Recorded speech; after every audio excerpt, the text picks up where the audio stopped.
Shana Tova. If my calculations are correct, it was 50 years ago in the late summer or early fall when I had to make a phone call to Mrs. Silber. Mrs. Silber was the pack leader for our Cub Scout den in Southfield, Michigan. For a whole year, when I was in first grade, I'd enjoyed going to meetings every Thursday afternoon in the Silber family basement and was looking forward to continuing to do so during the second grade. But it was over the summer of 1970 that my parents informed me that I would not be continuing with Cub Scouts, but in fact would have to go to Hebrew school instead. I remember making that phone call, picking up the phone and calling Mrs. Silber and telling her that I was sorry, but I couldn't continue on in the Cub Scouts. I was not happy about it. As far as I can remember, this was the first time in my entire life that I had to make some kind of sacrifice that actually meant something to me. Why did my parents make us make this decision? Because my sister had to stop with brownies too. I believe it was because they felt that there were personal obligations, but there were also communal obligations, and that I had a communal obligation to the Jewish people, having been born into it, and therefore I had to make decisions and had to be willing to give up something in order to serve the greater good. And so it was that I had 1 year of Cub Scouts, and that was it. The idea of sacrifice is, of course, one that is central to Judaism. We know that in the Torah, we are commanded to sacrifice animals or to make offerings of animals. This is something that continued till about 2,000 years ago with the destruction of the Second Temple. But still, sacrifices are something that we continue to study about and something that is mentioned in our prayers as well. When most people today in Judaism think about sacrifices, they think about it in a slightly different way. They may think about the things that we can't do because we observe Jewish laws, like I have to sacrifice watching college football games because I don't watch TV on Shabbat, or I have to sacrifice a bacon double cheeseburger because I follow the laws of kashrut. We understand that being a Jew means having to give up certain things, or at least from a traditional standpoint. Of course, the reading for today, the second day of Rosh Hashanah, has at its core, the centerpiece is the story of a sacrifice, or at least a near sacrifice, because we know that the sacrifice didn't happen. This is the story of Akedat Yitzchak, a story that's well known to all of us, that God spoke to Abraham and told him to take his favorite son, the one that he loved, the one who meant so much to him, to a place that he would be shown, and that there he would make of him an offering to God. Now, we know the story, of course, that Abraham was willing to do it, but at the very last moment, an angel of the Lord called out and told Abraham not to harm his son, not to touch him in any way, and that in his place, the Lord showed Abraham a ram stuck in a thicket, and that was offered up as a sacrifice instead. Now, there are a lot of questions and a lot of problems around this. As I mentioned in my Devar Torah for yesterday, there's a lot of uncomfortable stuff here, and this is certainly an uncomfortable episode in our Torah. Why was he willing to do this? Why would he be willing to give up this son? He'd, of course, already sent away his other son, Ishmael. And I had to wonder whether it had something to do with the same reason that my parents had in mind, which was there's one thing to have a personal concern, like to love your son, and there's another to have a greater concern, something even bigger. And in this case, that might have been the message that would be sent to others about his seriousness about God, his belief in what God was about, and the demands that God made of him and his obligation to God, and that this was an important statement that would be made, and that somehow it would all work out all right.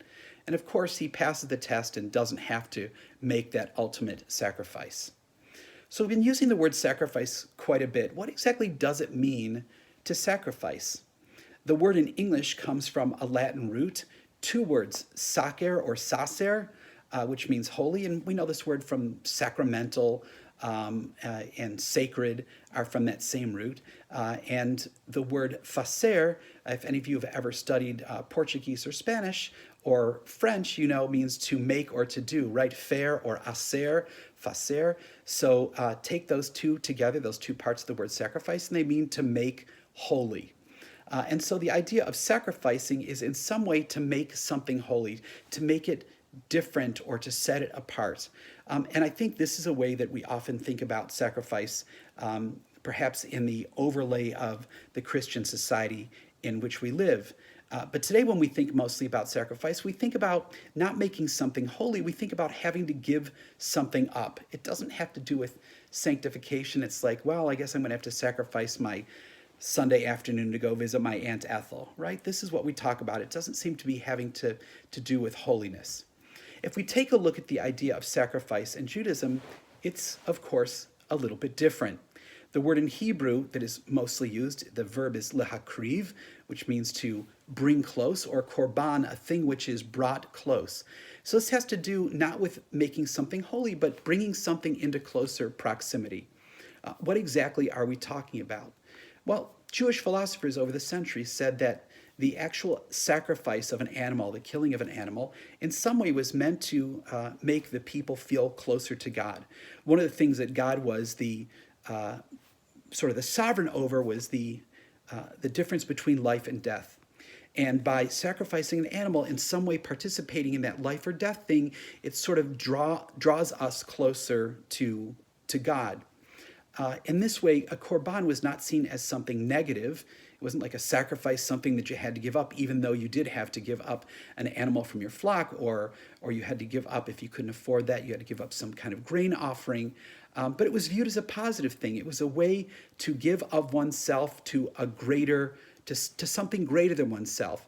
It was supposed to be done with joy and with reverence, and not with a sense of, oh, I've given something up. And that seems to have been the general view of making offerings, of doing korbanot in Jewish tradition. Now, this whole idea of sacrificing, of course, is one that is relevant to the second day of Rosh Hashanah, as we read about Akedat Yitzchak, but I think it also is especially relevant to us in this pandemic that we are making our way through right now in month 6 already. You know that we live in a country here in the United States where there is quite an obsession with freedom, right? We are the land of the free and the home of the brave. What freedom actually means in this country is up for quite a bit of debate, I think. But one of the things that is notable, especially to people who take Judaism seriously, is that, you know, in Judaism we talk a lot about freedom as well. We've got an entire 8-day holiday called Passover in which we talk about freedom. But we also talk about responsibility. 7 weeks after we were let free from Egyptian bondage, God gave us the Torah, which was a list of things for which we were responsible, things that we had to do. And so in Judaism, we talk, yes, about freedom, but in the same breath, we talk about responsibility. Not so much in American society. We talk about our Bill of Rights. We talk about what are our rights, what are our freedoms, what are our liberties.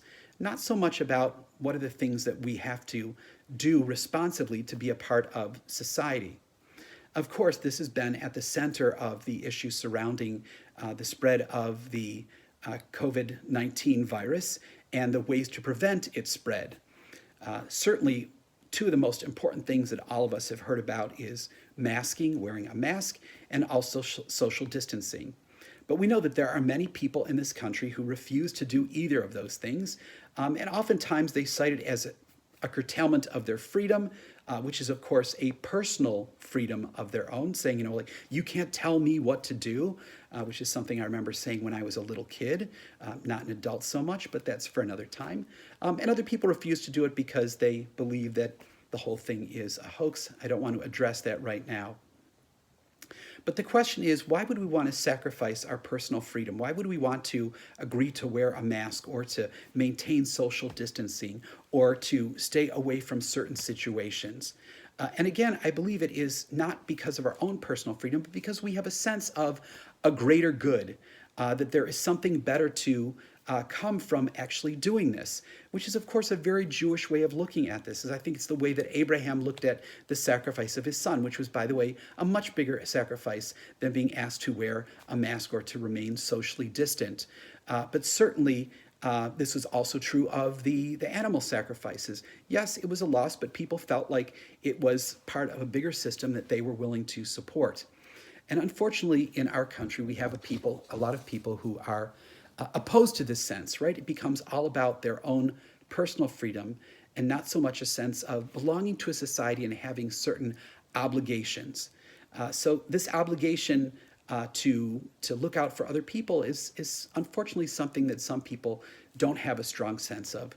Maybe some of it comes from a sense of misinformation, of being told what they believe are conflicting things about the virus. But it also may be just that we have, in many ways, become a society that is very, very self-centered. And we are hard-pressed to look outside of ourselves, which, of course, has ramifications throughout our society, and they're not necessarily positive ones. But I believe that we as a nation should learn from what Judaism has to teach about korbanot and not so much about this idea of giving something up, the sacrifice. I think that we should take a look at this and not see it as a negative, but rather see it as an opportunity, sort of in a oxymoronic way, to sacrifice, to make something holy. This is an opportunity when we are socially distant and we're wearing masks and we're being careful and we're taking our temperatures to create actually a sense of holiness, to show goodness towards others, to show compassion, to show respect for others, to show that we don't just care about ourselves, but that we are concerned for the welfare of others, and that we're willing to be inconvenienced in small ways and maybe in not such small ways, to look out for people who we may not have any relationship with whatsoever. It is, I believe, a way of doing a korban, of bringing closeness, of bringing proximity, despite the physical distancing, by showing our respect and care for others. And when we do that, we show a sense of, you know what, we're in this together. We are closer than we think we might be, even though we live in such a huge country, and it's a country that is so wonderfully diverse. Coming back to Akedat Yitzchak, the story of the near sacrifice of Isaac, we can't fully understand the story. As I mentioned in my Devar Torah yesterday around the expulsion of Hagar and Ishmael from Sarah and Abraham's home, it is a difficult story, one that we can't understand fully. But it seems clear that Abraham saw something that was bigger than himself and bigger than his son and bigger than a relationship with his son. He saw something that he was willing to do beyond his discomfort and beyond his own personal loss. There was something that he was willing to do.